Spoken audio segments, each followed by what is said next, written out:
Alrighty, y'all, welcome back to the Nate Biltz podcast, where I usually interview world-class creatives in entertainment, business, fitness, and art to inspire you to get better and chase your curiosities. Today is going to be my first ever solo podcast where I just want to share the lessons that I've learned, and in this case, the 5 steps in becoming a successful personal trainer in Los Angeles without using social media, without TikTok promotion, without blowing up on Instagram, all through organic growth, how to build a successful business in personal training, how to charge, what the rates will be, and just everything from the ground up to where I am today. Let's start off with defining what a successful personal trainer is. In my opinion, a successful personal trainer is someone who makes a full-time living off personal training, off group classes, off one-on-one clients.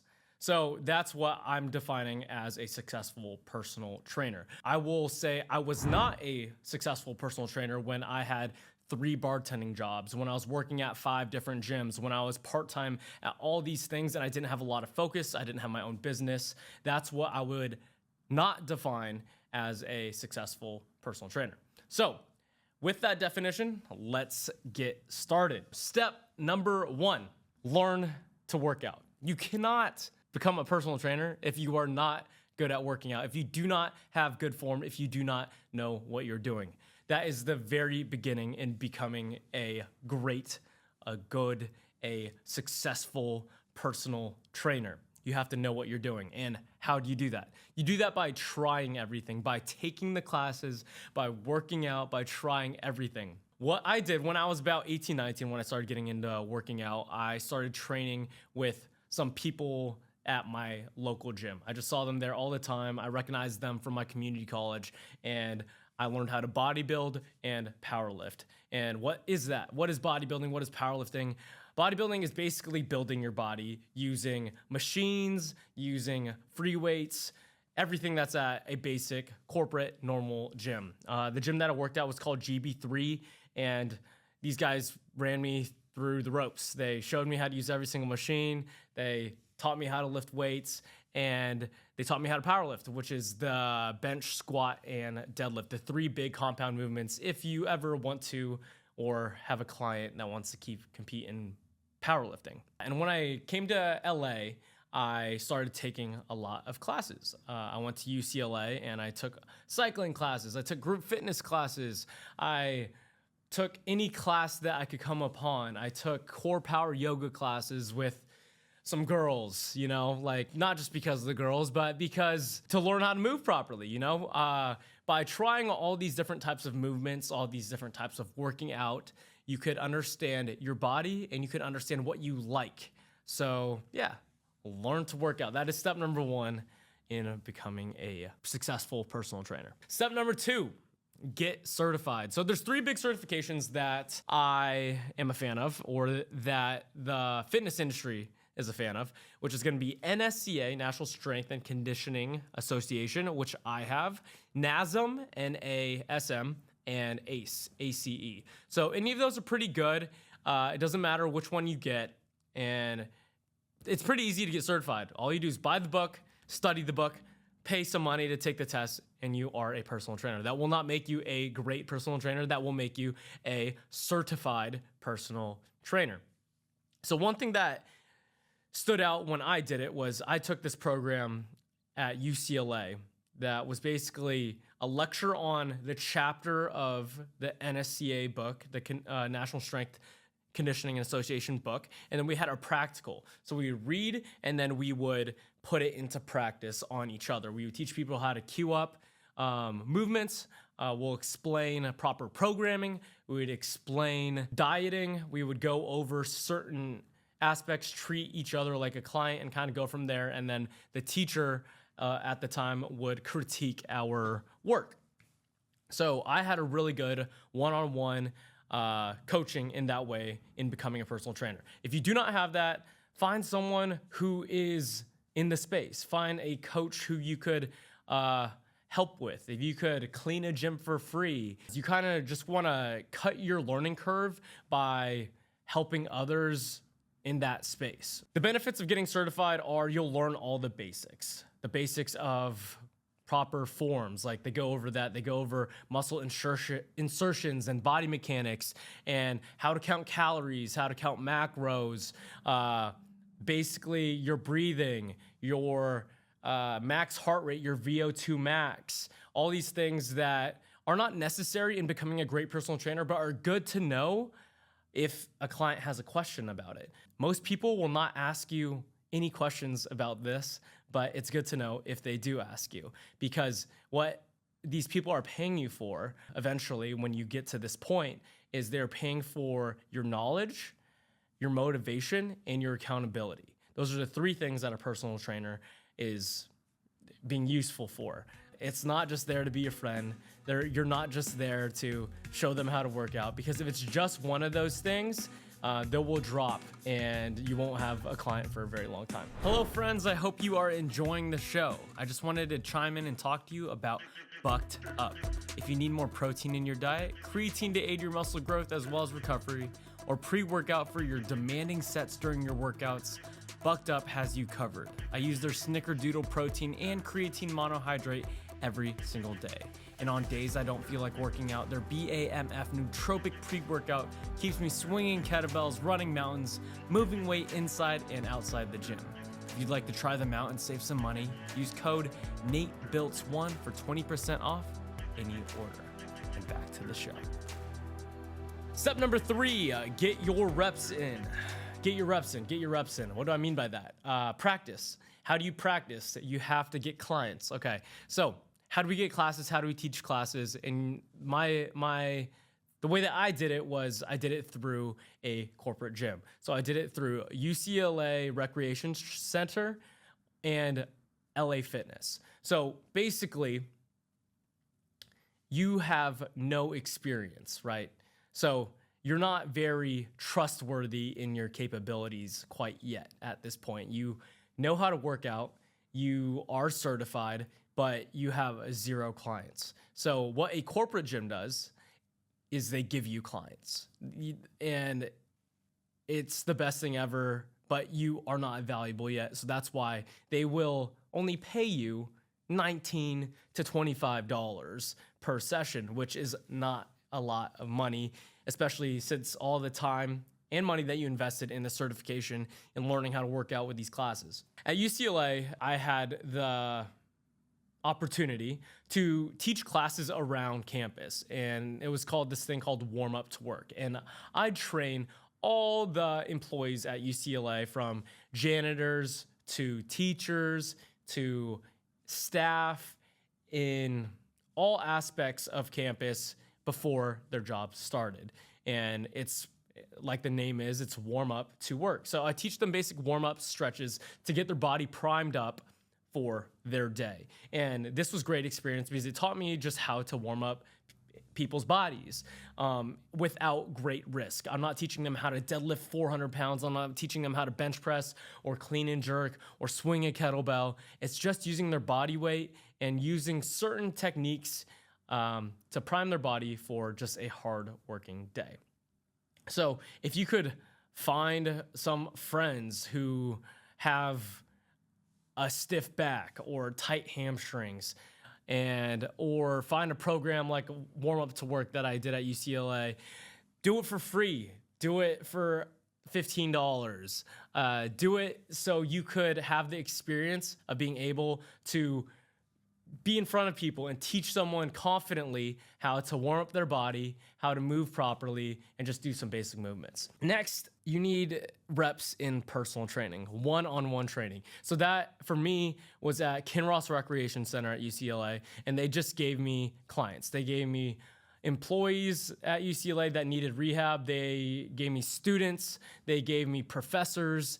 And that's how I got my work in. And sometimes they stayed for 3 sessions. Sometimes they stayed for a few years. And some I still have to this day. And that gave me the reps. I was getting paid, I believe, $20 an hour. 21 or 22 is the max that I got. But it's because I did not have the experience, and I was not a valuable personal trainer yet. I did not know exactly what I was doing. I might have all the theories based on certifications, and I might understand it for my body and myself, but everyone's body's completely different. Everyone's body has their own nicks and crannies to it, and it's their own machine. But the basics are there, right? If you lift weight, you'll grow muscle. If you eat less calories, you'll lose weight. Those are all the basics, but there's injuries in there. Some people have shoulder problems. Some people are stronger in their lower back. Some people have different body mechanics and levers.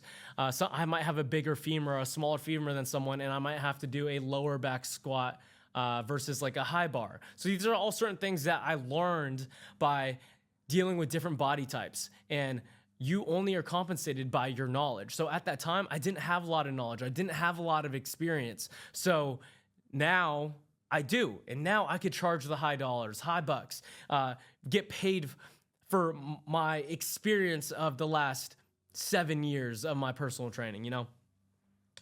And I tried and coached at various other places. Right after UCLA, I worked at F45, and I worked at different group classes where the training's completely different. HIIT training versus bodybuilding versus powerlifting versus a warm-up to work are also different, and the different demographics of people that come in are different as well. So at this time, I'm learning what demographic do I want my personal training client to be? Do I want to train women? Do I want to train men? Do I want to train athletes or kids? Like, everyone has their niche. So at this point, I'm developing my niche. You have to understand what you're good at. You're not going to be the world's strongest man. You're not going to be like the most elite personal trainer. You might be, but that's where you will go.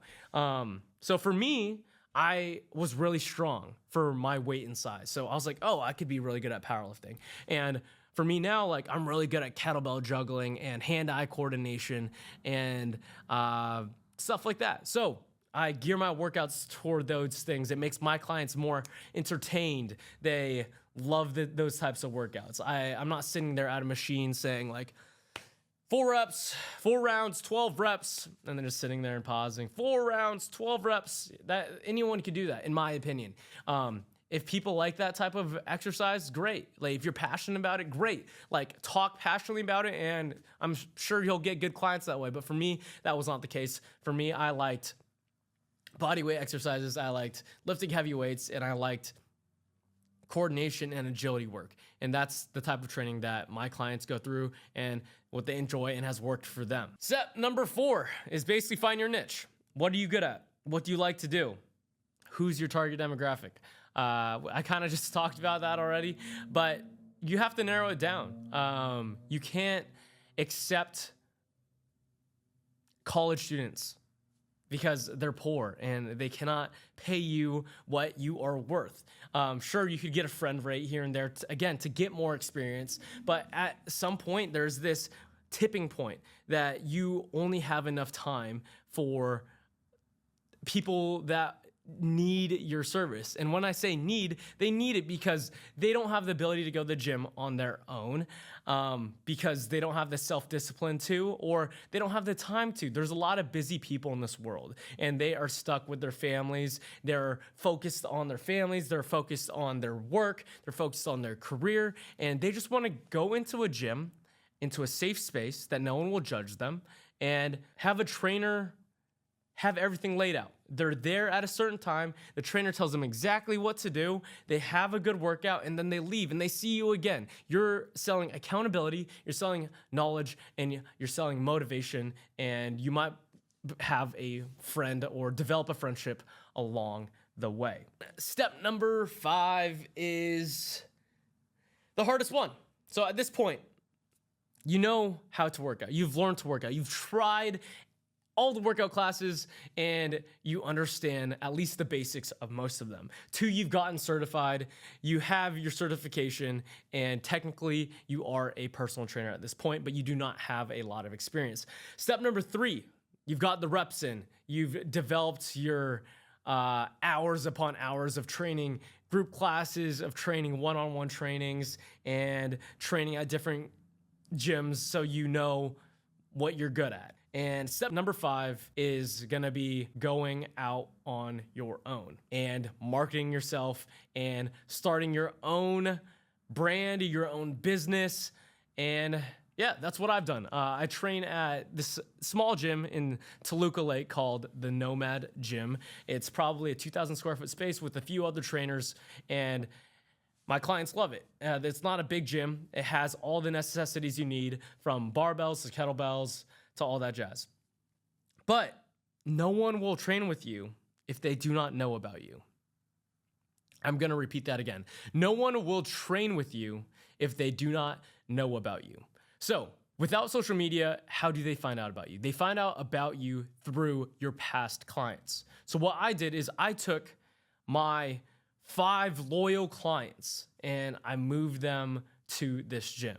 We've gotten better. We lost weight. We gained muscle. We did the thing. And what do? They tell their other friends, okay? So that is the first step in developing your own business, your own personal training. How do you scale that? How do you grow that? You have to go into spaces that have a need for that. So what are those spaces? Go to bars, because there's a lot of people in bars who are not fit but have a lot of money. Go to classes. Go take a dance class. Go take a pottery class. Go do events in LA. Go out. You need to find your business as well. And you need to talk passionately about it. Do you love it? Do you love working out? Do you love helping people get in shape? Do you love helping yourself get in shape? Do you like it? Show that you like it if you do, because people love people who are passionate about things. Do that. Let's talk about the math of training real quick. If you are a good personal trainer in Los Angeles and you've trained at Equinox, if you trained at the LA Fitnesses, if you know what you're doing, if you know how to work out, you are certified, you got the reps in, and you found your niche, you should be charging at least $75 for your personal training sessions, at least starting off. If you want to charge friends cheaper, go ahead. But if you have five clients at $75 for 2 sessions a week, or 8 sessions a month, that is about $3,000 and per month, $3,000 per month and $36,000 per year. So I would say that's pretty decent. Let's do that math again. So if you have 5 clients and you've done all those things, you're charging $75 a session 2 times a week, and that's 8 sessions a month. That's $3,000 a month and $36,000 a year. So that's nothing crazy. That is making a decent living as a personal trainer, okay? In LA, that might be a little bit less than a decent living, but you scale that by building up your clientele. Give them really good results, and then they tell other people about you, and they tell other people about you. You go to the bars, the parties, and all this stuff, and really talk passionately about personal training. You will get clients, and if you get about 15 clients, you're making a great living. I would call you a successful personal trainer in Los Angeles, and you did all of this without social media, without TikTok, without marketing on the internet. And that is the beginning of your personal training career solely on that. I've had the